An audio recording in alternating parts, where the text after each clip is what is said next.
Happy New Year, everybody.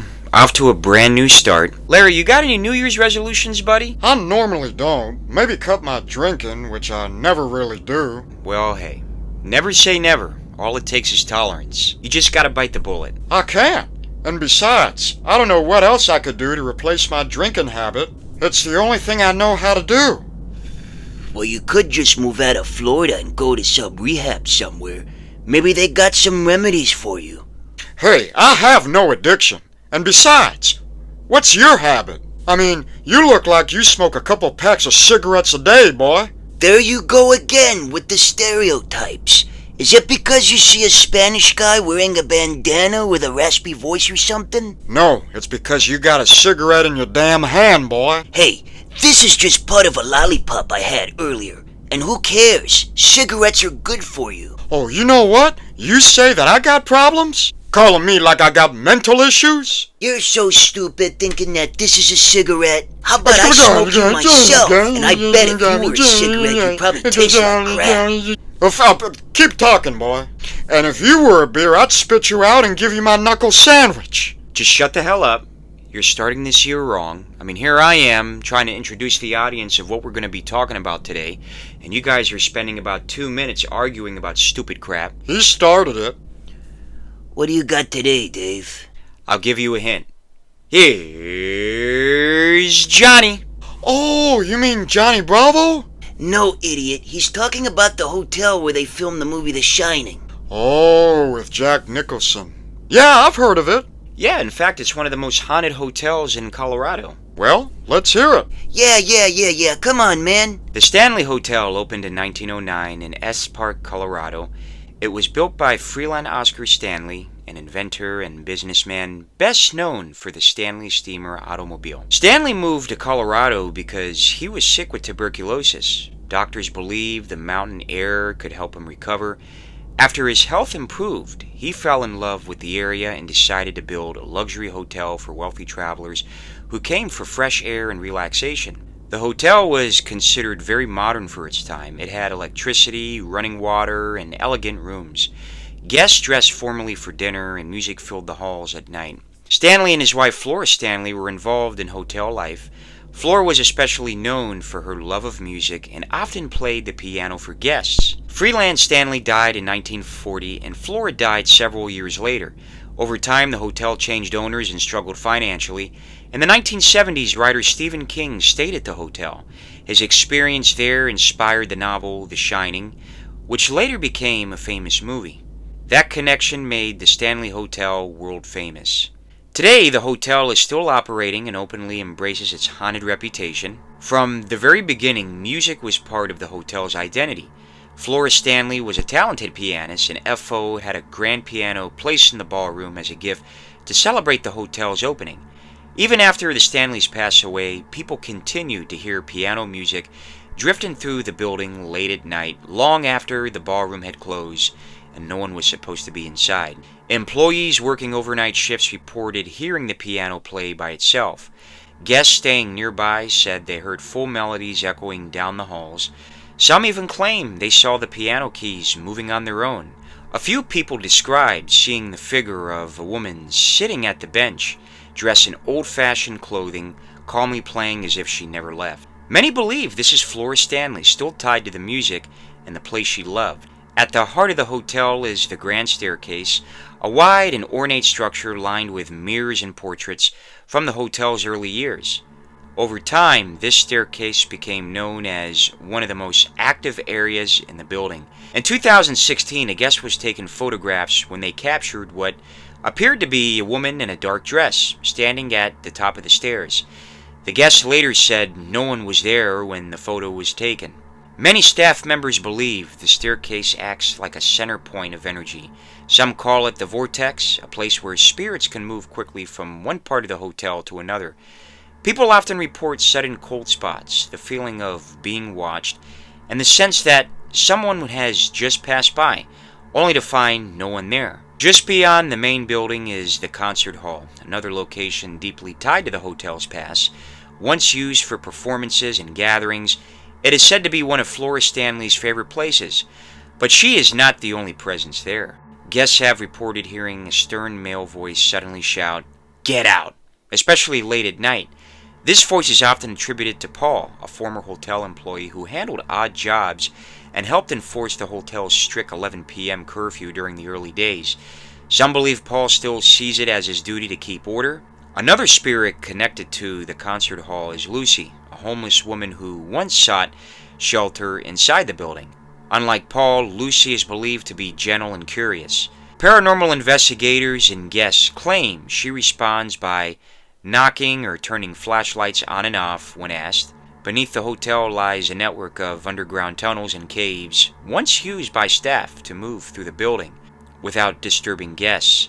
Late night tours often end here, where people report heavy footsteps, whispers, and sudden feelings of unease. The hotel is built on limestone and quartz materials, some believe can amplify energy and trap moments from the past. But it is the fourth floor where the hotel's history feels most alive. Nearly every room on this floor has reports of unexplained activity. Guests hear children running in the hallways, laughter echoing at night, and doors opening and closing on their own. The most famous of all is room 217. In 1974, Stephen King stayed in this room with his wife near the end of the season. The hotel was nearly empty. That night, King had a terrifying dream about his young son being chased through the long, empty halls. He woke up in a panic and stepped onto the balcony to calm himself. That moment planted the seed for what would later become The Shining. Room 217 is believed to be haunted by Mrs. Wilson, the hotel's former head housekeeper. Guests report their belongings being unpacked, lights turning on and off, and furniture being moved. Some couples claim an icy presence appears between them in bed, as if someone is watching. Nearby is room 401, considered by many to be the most disturbing room in the hotel. It is known for a closet that has opened on its own, even when locked. Guests describe a heavy, unfriendly presence. Some women report being touched while standing alone in the closet. One man claimed he watched his wedding ring lift off the counter and fall down a drain. In room 407, lights flicker on and off without explanation. Guests outside the hotel have reported seeing a face staring down from the window late at night. Room 418 is associated with the spirits of children.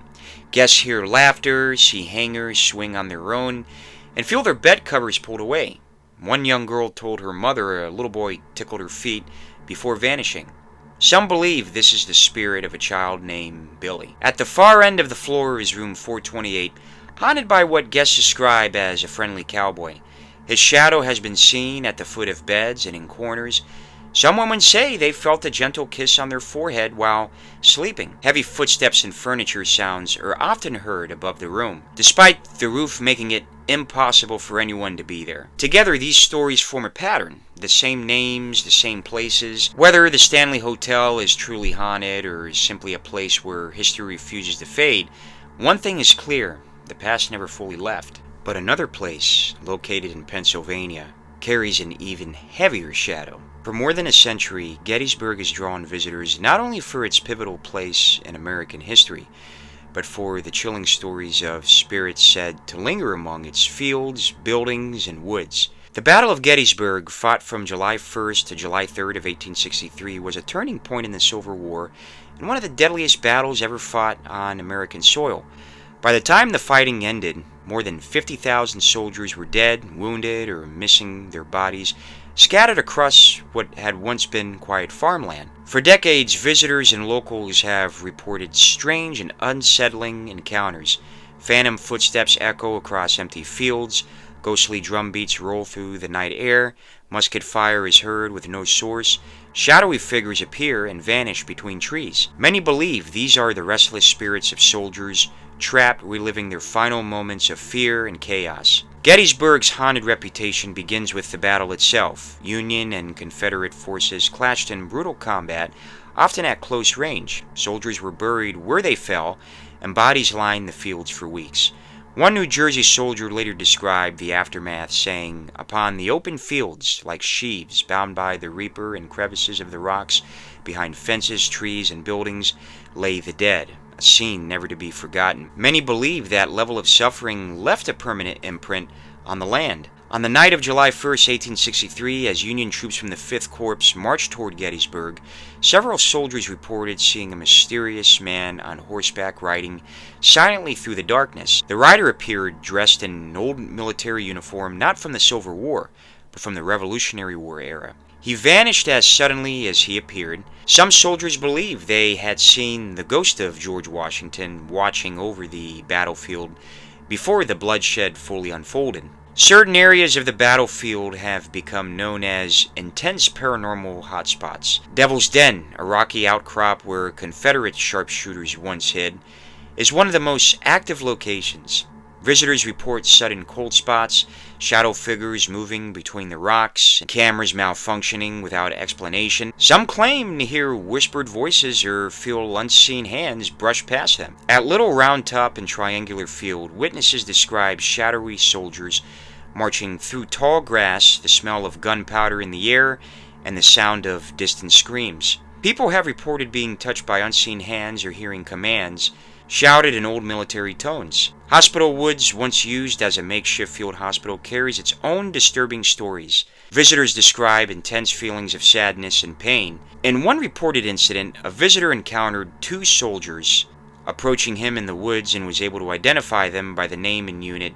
Details later confirmed through historical records as men wounded and treated in that very area. Historians and folklore researchers have offered theories for Gettysburg's hauntings. Former National Park Service Ranger Mark Nesbitt suggested the land may have been a site of conflict even before the Civil War with Native American tribes marking territories across Adams County. Others point to the stone tape theory, which proposes that violent events can imprint energy onto the environment, especially in areas rich with granite and quartz like Gettysburg's terrain. Folklore researcher Jeff Belanger takes a simpler view. With so many lives lost in just 3 days, Gettysburg is haunted because it should be. The town itself is no exception. The Jenny Wade house, where the only civilian casualty of the battle was killed by a stray bullet, while baking bread remains active with reports of doors opening, voices echoing, and the feeling of being watched. Gettysburg College, once used as a hospital and command center, has seen its own share of hauntings, especially in Pennsylvania Hall. Late one quiet night in the 1980s, two college administrators stepped into an elevator inside the Pennsylvania Hall. Instead of stopping at the first floor, the elevator descended into the basement. When the doors opened, they did not see storage rooms. They saw a Civil War hospital. Wounded soldiers lay on crude beds and stretchers. Surgeons worked under lantern light. Blood stained the walls. The air felt thick with pain and urgency. One ghostly orderly turned his head and locked eyes with him, his expression desperate, as if begging for help. Then the elevator doors slammed shut. When the doors opened again, the modern basement had returned. Clean, silent, empty. When they came back with a security guard, nothing remained. No beds, no blood, no soldiers. That moment is now considered one of Gettysburg's most chilling ghost stories. A reminder that the suffering of that battle may still echo through the land and buildings to this day. Well, that gave me chills. I'm not Alejandro anymore. I'm Alejandra. Boy, I ain't playing with you. David, if you don't take your homeless friend who hasn't showered in like 60 years... And what? Jump him?